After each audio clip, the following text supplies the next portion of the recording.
ആ മഹാത്മാഗാന്ധിനെ ചെറുതാക്കി. ആ അവരെ വളരെ പ്രധാനപ്പെട്ട ആളാക്കി.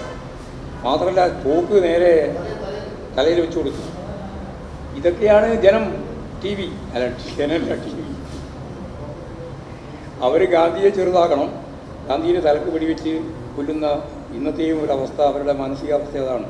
അതങ്ങനെ പ്രചരിപ്പിക്കുകയാണ് അവർ ചെയ്യുന്നത്. ദേശീയ സ്വാതന്ത്ര്യമൊന്നും അവർക്ക് പ്രശ്നമില്ല. ദേശീയ സ്വാതന്ത്ര്യത്തിൻ്റെ ഈ യഥാർത്ഥ അവകാശികളായിട്ട് ഇവരൊന്നും അല്ല വേണ്ടതെന്ന് അവർ പറഞ്ഞുകൊണ്ടിരിക്കുന്നവയാണ്. മതിയാകാലം. ആ ആരോട്?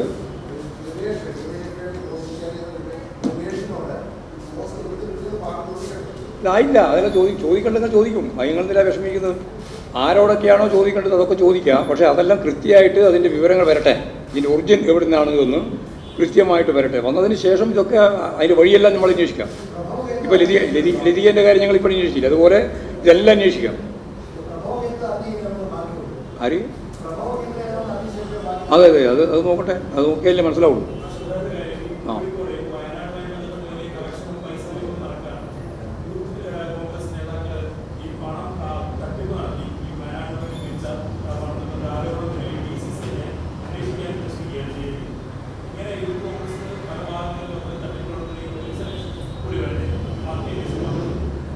ഞാൻ ഇപ്പോഴും അതിൻ്റെ മേലെ എന്തെങ്കിലും ഒരു കമൻറ്റ് പറയാതിരിക്കുന്നത് ബോധപൂർവമാണ്.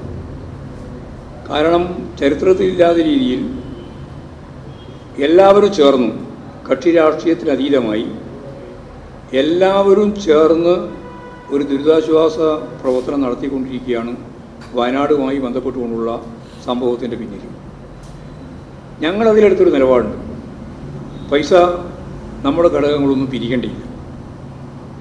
എന്നാൽ പരമാവധി പണം മുഖ്യമന്ത്രിയുടെ ദുരിതാശ്വാസ ഫണ്ടിലേക്ക് എത്തിക്കുന്നതിന് വേണ്ടി കഴിഞ്ഞ 10-11 തീയതികളിൽ എല്ലാ വീടും കയറി ഏത് അക്കൗണ്ടിലാണ് ആ അക്കൗണ്ട് നമ്പർ ഉൾപ്പെടെയുള്ള മുഴുവൻ കാര്യങ്ങളും അവരുടെ മുമ്പിൽ കൊടുത്ത് അവരോട് പണം അയക്കാൻ പറയുന്ന നിലയാണ് ഞങ്ങൾ സ്വീകരിച്ചത്.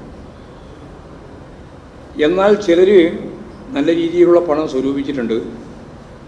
ആ പണം സ്വരൂപിച്ചതൊക്കെ എന്തൊക്കെയാണെന്ന് ഇപ്പം ഞാൻ പറയാൻ ഉദ്ദേശിക്കുന്നില്ല. അതൊക്കെ കുറച്ചുകൂടി കഴിയുമ്പോൾ നിങ്ങൾ പറഞ്ഞ പോലെ അന്വേഷണവും അതിൻ്റെ ഭാഗമായിട്ടുള്ള കാര്യങ്ങൾ അവരെന്നെ കൈകാര്യം. ഇപ്പോഴും വയനാടിൻ്റെ പ്രശ്നം വന്നപ്പോൾ ഇപ്പോൾ കോഴിക്കോട് ജില്ലയിലും കണ്ണൂർ ജില്ലയിലും ഒക്കെ ഒരുപാട് നാശനഷ്ടങ്ങൾ ഉണ്ടായിട്ടുണ്ട്. ഇപ്പോൾ മട്ടന്നൂർ, കൂത്തുപറമ്പ് മേഖലയിൽ, പേരാവൂർ മേഖലയിലൊക്കെ നിരവധി വീടുകൾ തകർന്നു പോയിട്ടുണ്ട്. അതുപോലെ തന്നെ കോഴിക്കോട് ജില്ലയിലും ചില പ്രധാനപ്പെട്ട ഉരുൾപൊട്ടൽ ഉൾപ്പെടെ ഉണ്ടായിട്ടുണ്ട്. അതിനൊക്കെ മുഖ്യമന്ത്രിയുടെ ദുരിതാശ്വാസ ഫണ്ട് ഉൾപ്പെടെ ഉപയോഗിച്ച് അവരെയും സഹായിക്കുന്നതിന് വേണ്ടിയുള്ള നിലപാട് സ്വീകരിക്കേണ്ടതുണ്ട് എന്നാണ് ഞങ്ങൾ കാണുന്നത്. വ്യാപകമായിട്ട് കേരളത്തിലുടനീളം ഉണ്ടായിട്ടില്ല, എന്നാലും ചില മേഖലയിൽ ഉണ്ടായിട്ടുണ്ട്. അത് കണ്ണൂർ, കോഴിക്കോട് ജില്ലയിലാണ് കുറേയും കൂടി വ്യാപകമായിട്ട് ഉണ്ടായത്.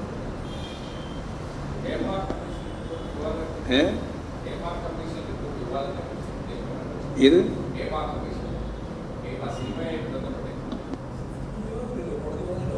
കോടതി വ്യക്തിയായി പറഞ്ഞല്ലോ അത് റിപ്പോർട്ട് കൊടുക്കാം. കൊടുക്കട്ടെ.